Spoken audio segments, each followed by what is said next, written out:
Oi, gente! Meu nome é Caroline Lopes e esse é o Seja Águia. E se você está chegando agora no canal, sabe que a gente está na Semana da Mulher e a gente está conversando um pouco sobre a Lei Maria da Penha, que é tão importante e todo mundo precisa saber como a Lei Maria da Penha funciona. Se você perdeu o vídeo anterior, a semana começou ontem, por favor, clique aqui em cima ou no link que vai estar na descrição para você acompanhar tudinho e saber tudo que você precisa dessa lei tão importante de proteção aos direitos humanos das mulheres e da própria família, né?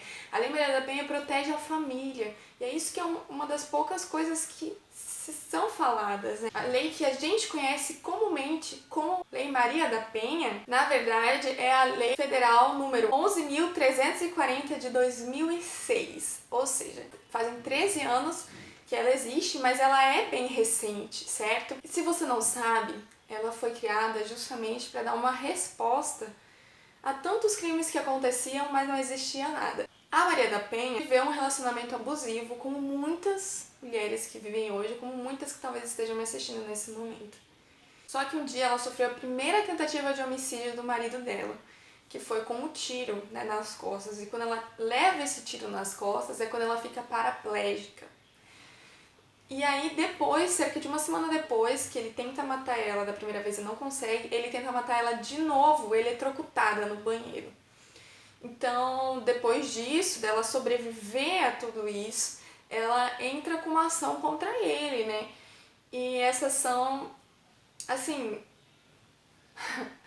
eu acho que é aí que vem a grande questão. Não existia nenhuma lei de proteção. Então, o que ela faz? Ela tenta entrar normalmente, porque realmente foi uma violação muito grave dos direitos humanos o que aconteceu com ela.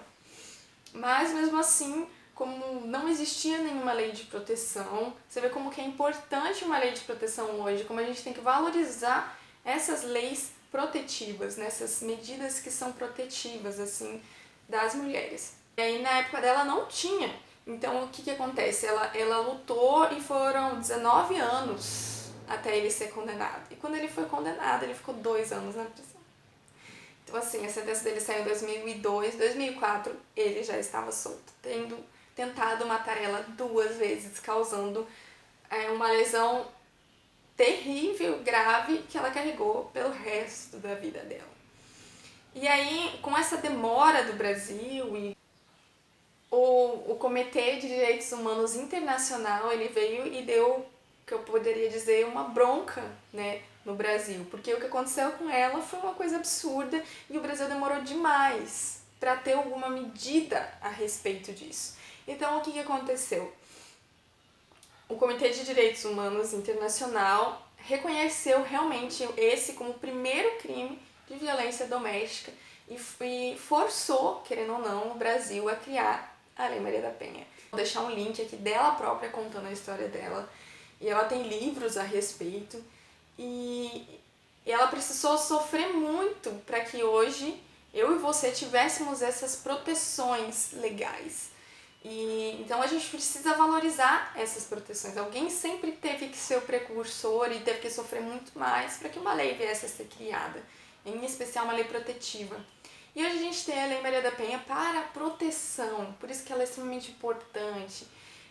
E nós mulheres, nós temos que ver a Lei Maria da Penha como algo importante. A gente não pode ver como algo, como se uma mulher merecesse apanhar. Isso não é um pensamento que deveria existir na cabeça de ninguém, muito menos de outra mulher. Por isso que a gente fala tanto de sororidade, ou seja, todas nós andarmos juntas, nos ajudando e amando umas às outras, sabe? Isso é extremamente importante e é isso que é o feminismo, né? Mas a gente tem que entender que um grupo que é socialmente vulnerável, ele precisa de uma proteção maior. A gente tem que tratar os iguais de maneira igual e os desiguais de maneira desigual para que possa existir uma equidade. E é isso que a gente faz quando a gente está tratando em especial da Lei Maria da Penha. E nós também precisamos ver que a violência doméstica ela é um grave problema de saúde pública. Então ela precisa da atenção de todos nós. E a Lei Maria da Penha, ela existe como uma extensão do artigo 226, parágrafo 8º da Constituição Federal, que é de assistência à família, de coibir, de prevenir a violência à família. E aí quando a gente entra na Lei Maria da Penha, o artigo 2º ele fala que essa proteção se estende a todas as mulheres. Então, esses são direitos, garantias fundamentais de toda mulher. Não tem como uma mulher falar assim, não, eu não preciso desses direitos. Eles são fundamentais, necessários a todas. Eles são disponíveis, não tem como você simplesmente falar, eu não quero, eu aceito essa situação. Não, porque é o seu direito, é da sua vida que nós estamos falando. A gente vai falar basicamente quem são as vítimas, quem são os agressores, ok? O agressor pode ser qualquer pessoa nessa situação. Eu vou destrinchar aqui o que é relação doméstica, o que é relação familiar ou proveniente de uma relação íntima de afeto. Para começar, uma relação doméstica é se você está morando com a pessoa. Seria companheiro, marido, né? Juntado, como o pessoal diz, seu roommate, né? Ele mora junto com você, junto na sua casa, mas não que tenha uma relação afetuosa. Mas por causa de vocês morarem juntos, por causa da condição de ser mulher, a pessoa te agride, então também caracteriza. Familiar, ou seja, você pode pedir a Lei Maria da Penha contra seu pai, contra padrasto, contra irmão, até contra irmã pode. E não precisa estar morando junto. E é proveniente de uma relação íntima de afeto, seria namoro, né? Pessoa que não mora junto com você, às vezes ex-namorado, às vezes um ex-peguete, mas é aquele peguete que foi assim, durou 1, 2 meses, ou seja, teve uma continuidade. Não é aquela pessoa que você viu uma vez, nunca mais na vida você viu. Não é isso. Amante também entra nessa questão. Queria deixar bem claro aqui que quando a gente fala de violência doméstica, não é qualquer violência contra a mulher. Né? Por exemplo, quando a gente tem uma pessoa que está passando na rua, ela é atacada e estuprada e o estuprador some, isso não é violência doméstica, não entra a Lei Maria da Penha.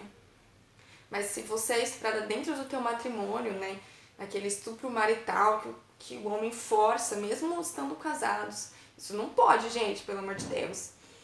E aí ele, né, estupra a própria esposa. Nós temos aí um estupro que incide a Lei Maria da Penha. Por quê? Porque é dentro dessa relação. Então, a lei é bem taxativa quando ela fala sobre isso, e a gente tem no artigo 5º da Lei Maria da Penha, fala sobre quem são os agressores. Eu queria deixar bem claro também que a vítima da Lei Maria da Penha, ela é sempre uma mulher. Então, a gente, às vezes, por exemplo, tem um casal homossexual de 2 homens, não vai incidir a Lei Maria da Penha. Mas quando é um casal homossexual de 2 mulheres, pode incidir sim a Lei Maria da Penha, tá? A vítima tem que ser de sexo feminino. E tem que ser baseado no gênero, na posse. Então você tem que ter essa base de posse, né? O agressor, ele tem que sentir que ele tem a posse sobre a vítima. Seja marido, pai, irmão, ele tem que ter essa relação de sentir que ele tem a posse, demonstrar gênero, que é por causa do gênero feminino que ela tá apanhando, porque mulher tem que apanhar, porque mulher merece apanhar, porque aquela mulher tem que apanhar. Não existe um crime da Lei Maria da Penha que seja culposo, ou seja, precisa do dolo, precisa ter a vontade de fazer aquilo, mesmo que seja, né, às vezes as pessoas querem justificar e falar assim, porque ele tava bêbado, não, mas ele teve a vontade de fazer aquilo, tem que ter a vontade de fazer aquilo, e geralmente tem mesmo, tá? A lei também abrange os LGBTs que se identificam com o gênero feminino. Outra coisa que a Lei Maria da Penha ela traz, que é extremamente importante, são as medidas protetivas de urgência. Ou seja, quando você acontece um crime, quando você é realmente vítima, e você vai na polícia, você pode pedir as medidas protetivas, que o que é? Eu vou fazer um vídeo específico só das medidas protetivas para você entender realmente o que é a medida protetiva. Vai ter essa semana. Mas as medidas protetivas, elas te afastam do agressor ou tiram ele de casa. Se ele tem posse de arma, tira a arma dele. Então, assim, proíbe ele de falar com parentes, com amigos, proíbe ele de chegar perto. Não só apenas da vítima, mas de todo mundo que for próximo à vítima, justamente para quê? Para proteger. E ela é instaurada assim o mais rápido possível. Ela passa na frente de todos os outros processos quando tem medida protetiva, para que o juiz analise logo e já dê a proteção que a mulher precisa. A gente tem que entender também que os homens, né, é uma força física maior, por isso a situação de vulnerabilidade, e também pelo que a figura masculina ela representa dentro do meio social e do meio familiar. Ela representa a superioridade, o homem que tem que prover, a mulher que tem que ficar em casa. Então, assim, hoje a gente tem mudado muito isso, mas antigamente, e não muito antigamente, não tão distante assim, era um pensamento que tinha na cabeça de todo mundo. Hoje não é de todo mundo, mas ainda de boa parcela da população, e a gente precisa tirar isso da mente das pessoas. A violência pode ser cometida por uma mulher contra uma outra mulher.